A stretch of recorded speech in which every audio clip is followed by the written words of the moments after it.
मतदार मॅपिंग करणं म्हणजे आधी त्याचं नाव होतं आता त्यात संबंध महाराष्ट्रात फिरताना असं लक्षात आलं आहे की 1.5 कोटीहून अधिक नावं जे यात मृत झालेली आहे किंवा दुबार आहे किंवा बोगस आहे त्यातनं 50 लाख नावं संशयास्पद घुसखोर बांगलादेशींची आहे. इथे आज एक नमुना म्हणून आम्ही चिखली मतदारसंघाची 24,000 नावं अशी दिलेली आहेत की दुबार आहे किंवा घुसखोर आहे.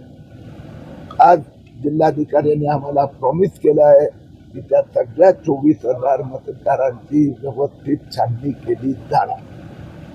मी महाराष्ट्राच्या जनतेला वचन देतोय की महाराष्ट्रात जी 50 लाख अति बोगस घुसखोर नाव आहे ते रद्द करणार.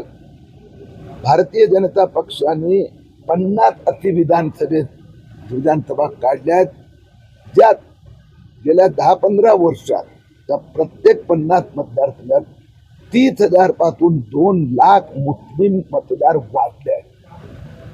तर त्याची छाननी चालू आहे. मी स्वतः त्या मॉनिटर करतोय. आपल्याकडे कुठलं पद नाही, मंत्री नाही, आपण खासदार नाही, तर एवढ्या पायगळ्या शासनाच्या तुमच्या कशा जातील? त्यांनी मुख्यमंत्र्यांनी ठेवलं. मला कळलं नाही की ते माझं कौतुक करतायत आणि मुख्यमंत्र्यांचं कौतुक करतायत की एक सामान्य नागरिक साखा किरीट तुम्ही करू शकतो आणि एका सामान्य नागरिकाला मुद्दा असा आहे की विजय वडेट्टीवार काल महिला रोड मध्ये जे न्यायनगरला मुस्लिम नगर बनवण्याचा कडकारस्थान त्यांचा आमदार आता बिल्डिंग मध्ये झालं. त्या संबंधात का बोलत नाही विजय वडेट्टीवार?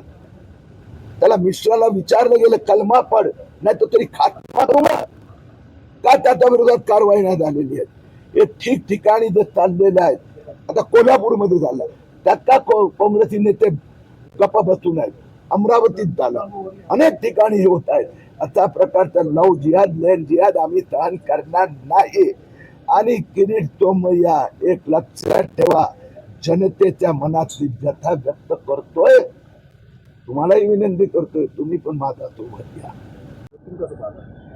मला तर वाटतं त्या संबंध भाजपची भूमिका मुख्यमंत्र्यांनी पण भूमिका व्यक्त केलेली आहे. जे आपलं दैव आहे, गौरव आहे, अभिमान आहे. त्यांचं संबंधी बोलताना आपण व्यवस्थित मान सन्मान स्वाभिमान लक्षात ठेवतो. बुलढाण्याचे आमदार संजय गायकवाड यांचे जे प्रकरण चालू आहे शिवाजी पूर्वता पुस्तकावर त्या संबंधात मी जे वाक्य सांगितलं त्याचा अर्थ आपल्याला सगळ्यांना लक्षात आला.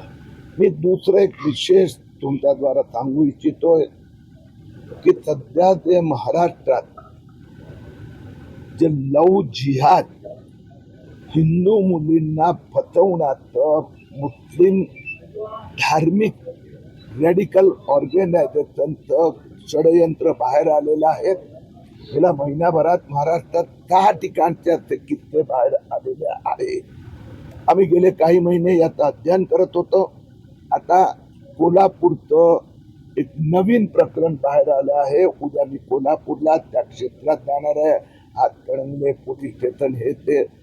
मी सगळ्या महाराष्ट्राच्या नागरिकांना विनंती करू इच्छितो की आपल्या मुलींना अशा प्रकारचे गोरे गोमटे मुस्लिम बनवून काही लोक हिंदू नावं ठेवून मुलींना फसवतात.